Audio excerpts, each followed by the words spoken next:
A's fans, hello. Welcome to the live stream here on opening night 2021. I can't believe it's already 11:08 p.m.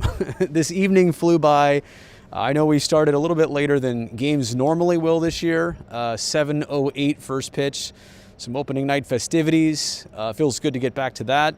But this place had more than 10,000 fans in attendance. Had any fans in attendance for the first time in 547 days. A couple observations about this.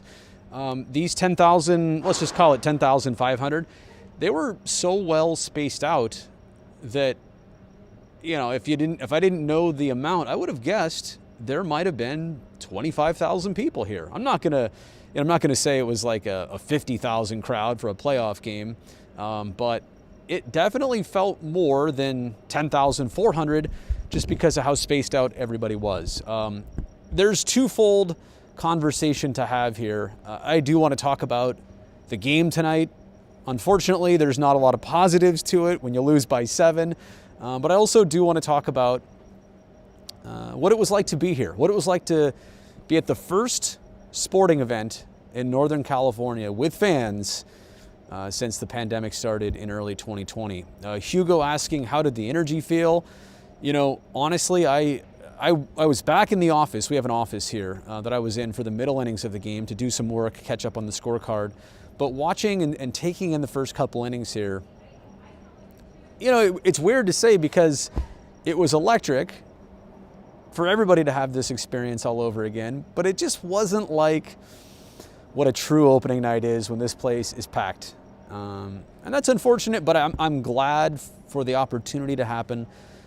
That people could witness this, people could see this, and I know the players were very, receptive to finally playing in front of fans in a little bit more normal sense. Press get shots, get a haircut already. I will later this month. I will. I promise you that. Zach also chiming in on the flow. All right, so it's turned into that.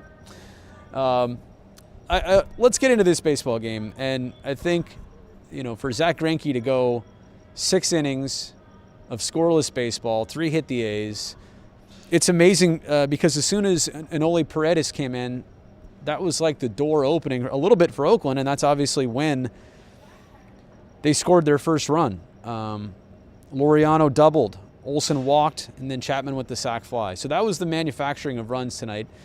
And for Houston, you know, an 8-1 game. They scored in 4 different innings. They had the back-to-back solo homers in the top of the 8th.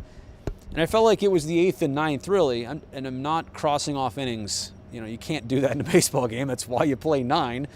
But scoring 5 in the final 2 innings, it really does add a different taste to this game.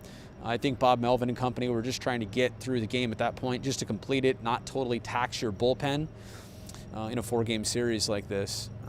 But I really do think this was a great starting pitcher's duel. And Chris Bassett's not going to get the love for this one, but when he exited the game, it was 1-0. Now, there were a couple runners on, and unfortunately, Yusmeiro Petit, so reliable on the regular, was not able to close the door and get Bassett out of the inning clean.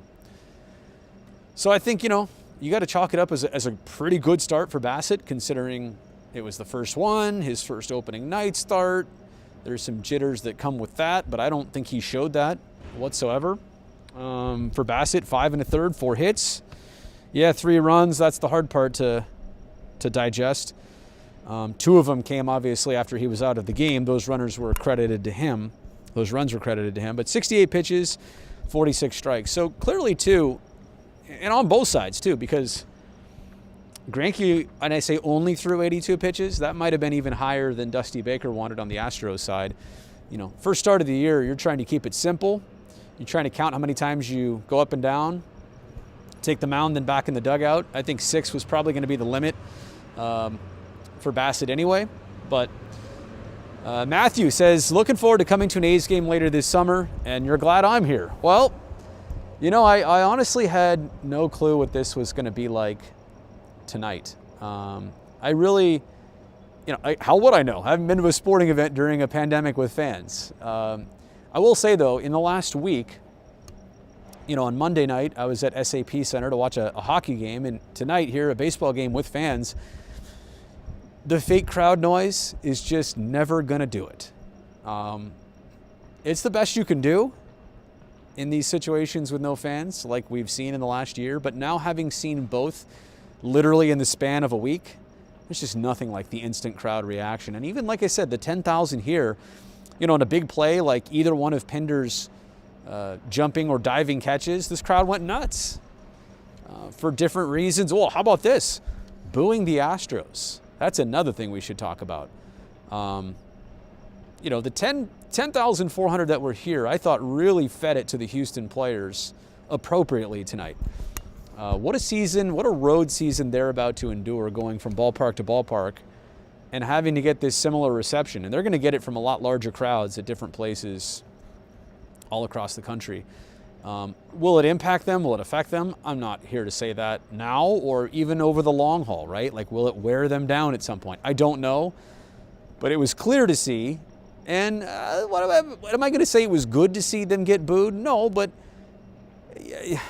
I'm trying to be professional about this. I understand why fans still resent what happened with that team, for more than a season, for several seasons, in cheating and knowing what pitches were coming. And really, part of their discipline last year was supposed to be going on the road, hearing it from all these fan bases, and they never got that side of the punishment. And they never also fully or truly owned up to it or apologized on a large scale. And they could have. There's like a million different ways that they could have just gotten past that. So I'll get past it now. I don't want to chat about this forever, but I do want to say that it was noticeable to see that the A's fans were really vocal and loud towards Houston tonight. And I expect that to happen from now until Sunday, and then as many times as the Astros come back here and play. Seriously Sour Pig mentioning that Amanda Schimmel is the new PA announcer. Yes, she is. And not new in a sense that she did this job last year. It's just that none of us were here to enjoy it. And I want to throw this in there. The A's did a tremendous job at the beginning of tonight's game in the opening ceremonies to honor all of the individuals who have passed since they last played a game with fans here. And Dick Callahan, former announcer, was part of that list, and an individual tribute video that they played for him. Not gonna lie, it's getting me a little emotional just to recall what they showed. And I'd seen the video before, but seeing it here in person with everybody else and not hearing him tonight, it's tough. And Amelia is going to do a great job. Amelia's got a great personality. She's from around here. She gets it. Like that is so cool that this is her opportunity to run with. But just, I don't think any of us were ready to say goodbye to Dick Callahan, kind of in the same way that none of us were ready to say goodbye to Roy Steele. And he hasn't been doing the job for a long time, but he passed also within the last year too. So really rough in that sense to start the night off like that with the tributes, but meaningful and powerful and important that those people get honored. If there's any other questions, maybe I'll handle those. Otherwise, to be honest, as I get close to the 10-minute mark here on the live stream, I'll probably make it, call it a night. Again, didn't even check my watch. It's so amazing how fast tonight. Well, the game took a little bit of time, especially the later innings, but time flew by tonight.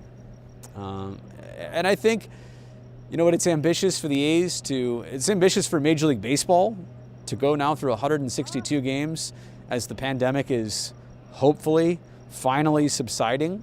I just wish everybody, again, that's playing through this, the best in health and the best of luck, no matter what team you play for. And I really do mean that.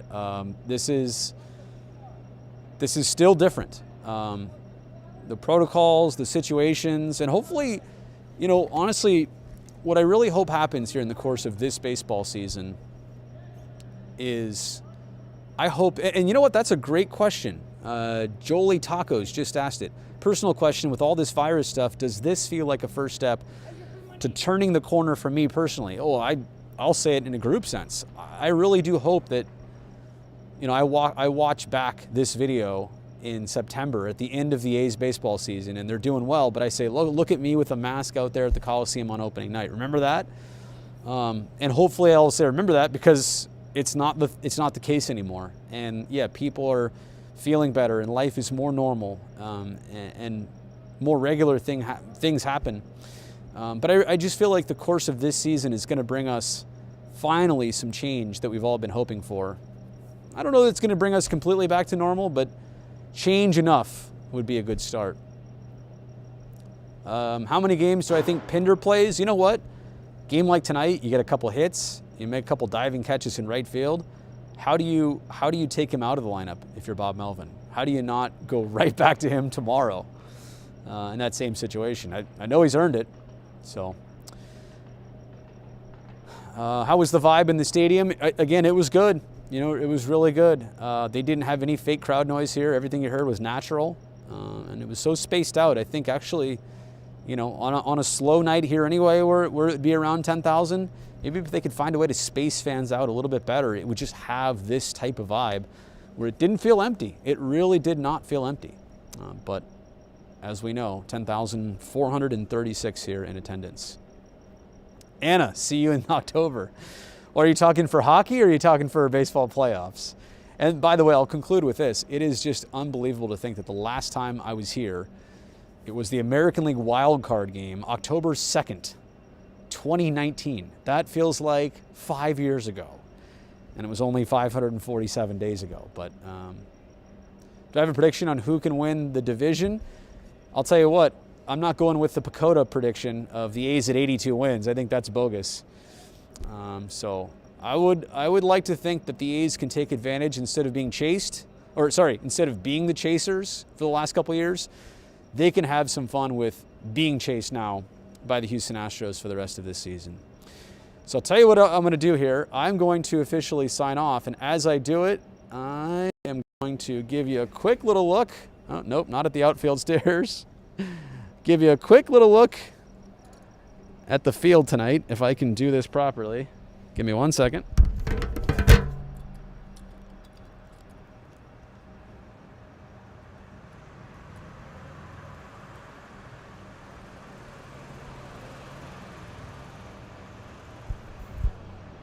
All right, there you go. Yeah, you like that stat there, Jolie? 547 days. Somebody's got to do the math. All right, I'll give you a final look at the Coliseum grounds crew. They'll be here still a lot longer fixing up that field for tomorrow's game, and I guess that's the beautiful thing is you get to do it all over again tomorrow and wipe out an 8-1 loss here tonight. So that's going to do it for opening night, guys. Really appreciate you tuning in. Don't forget to like and subscribe to the channel, and I will see you next time.